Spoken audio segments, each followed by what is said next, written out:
So student, next topic 1.1 है the effect of the war, यानी कि वॉर का इफ़ेक्ट क्या पड़ा।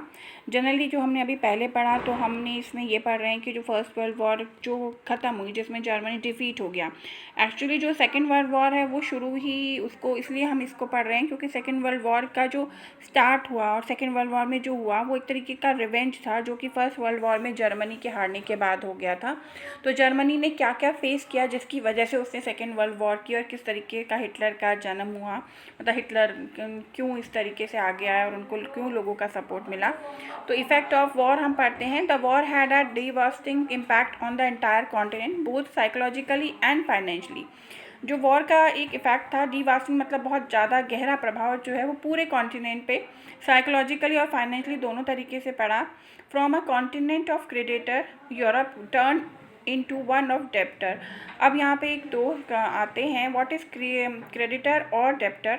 एक्चुअली इसलिए कहा गया है कि यूरोप जो है वो पहले बहुत बड़ा क्रेडिटर था, यानी कि किसी को भी पैसे की ज़रूरत होती थी किसी कंट्री को तो यूरोप वो प्रोवाइड करा देता, यूरोप उन्हें दे देता था।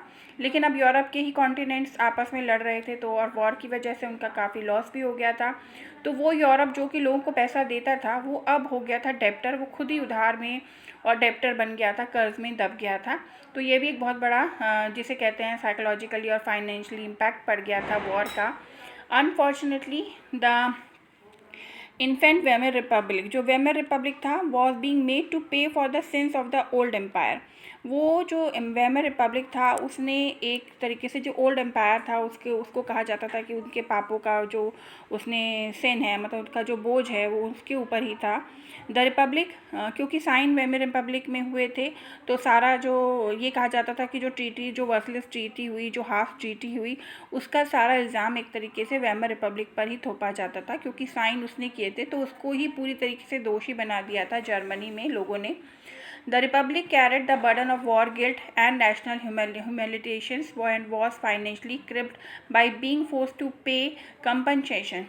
पूरी तरीके से रिपब्लिक जो बर्डन है वॉर का वो वेमर रिपब्लिक पे थोप दिया गया, उसको नेशनल ह्यूमैनिटी का दोषी ठहराया गया और जितना भी फाइनेंशियल क्रिप्ट हुआ था जर्मन में लोगों को पे कंपनसेशन जो देना पड़ता था, सबका जिम्मा वेमर रिपब्लिक को के ऊपर डाल दिया गया क्योंकि उनको हार्श ट्रीटी उसने साइन की, लेकिन वो क्या करता, क्योंकि वो वॉर में हार गया था तो उस समय उसको साइन भी करने थे, लेकिन जिसने साइन किया उसी के ऊपर सारा का सारा जर्मनी के लोगों उस पर ही दोष लगाते थे वेमर रिपब्लिक में।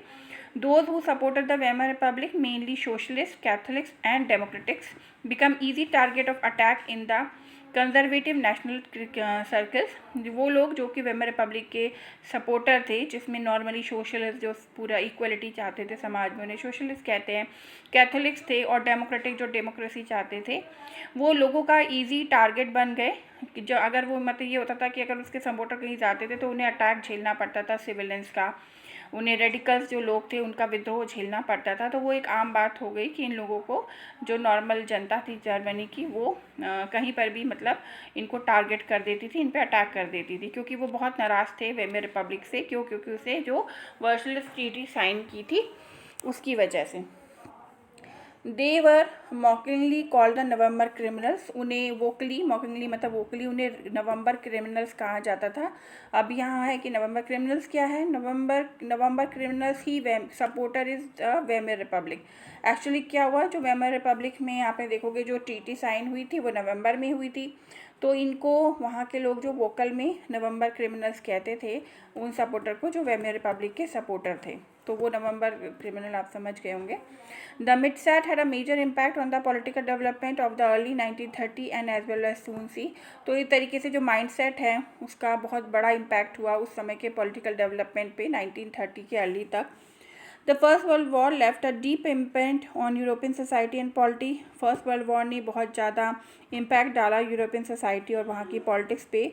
Soldiers come to be place above civilian. Actually क्या होता था उस समय, आर्मी में लोगों को ज़बरदस्ती भेजा जाता था तो आर्मी को ग्लोरीफाइड किया जाता था।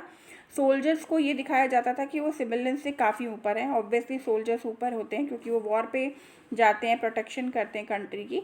लेकिन उस समय पर जर्मनी की ये सिचुएशन थी कि सोल्जर्स को सिविलियन से ऊपर का प्लेस दिया जाता था। Politician and publicist has great stress on the need for man to aggressive strong and masculine.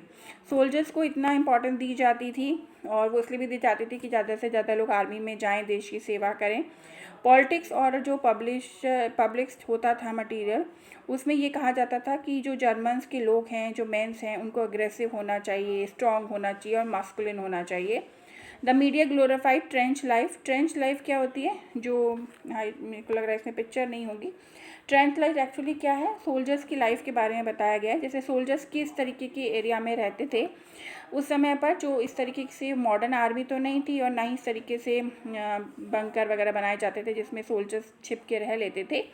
तो जो ट्रेंच लाइफ का मतलब ये है कि एक लगभग 2 फीट तक गड्ढा खोद दिया जाता था ज़मीन में, और उसमें जो सोल्जर्स हैं उस एरिया में, उसमें मतलब एक ही आदमी आ सकता था, उसके अंदर रहते थे। एक स्टेप बना दी जाती थी, उस पर पैर रखकर वो गन वगैरह अपनी आगे करके और शूट करते थे, और उन्हें उसी ट्रेंच लाइफ में ही रहना पड़ता था। ज़मीन, जैसे बंकर कहते हैं, ज़मीन में 2 फीट तक गड्ढा होता था और उसके आगे पूरी फेंस लगा दी जाती थी। तो बहुत टफ लाइफ थी, लेकिन उस लाइफ को ग्लोरीफाइड, मतलब उसको बहुत ज़्यादा बढ़ा चढ़ा के बोला जाता था। हालांकि जो सच था वो बहुत अलग था। The soldier lived miserable cleaves in this trench. Soldiers को बहुत ही ख़राब स्थिति में इस ट्रेंच में रहते थे। कितने बड़े गड्ढे में 2 फीट में उन्हें रहना पड़ता था। Trap with rats feeding on crops. उनके रैट वगैरह आ जाते थे, उनका चीज़ें खा लेते थे। They face poisonous gas and enemy shelling and witness their rank reduce rapidly.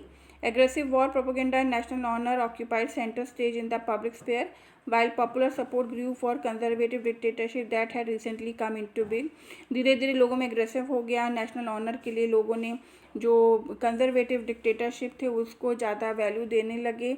Democracy was intend a young and fragile idea. Democracy को वो एक नया और फ्रेजिल आइडिया मानते थे, उसको सपोर्ट नहीं करते थे।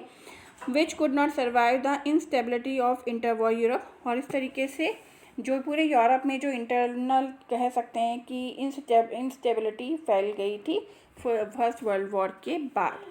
तो हम आगे पढ़ेंगे political radicalism and economic crisis किस तरीके से आए और किस तरीके से हिटलर जो हैं वो आए, हिटलर कौन थे, ये सब हम अपनी नेक्स्ट वीडियो में पढ़ेंगे।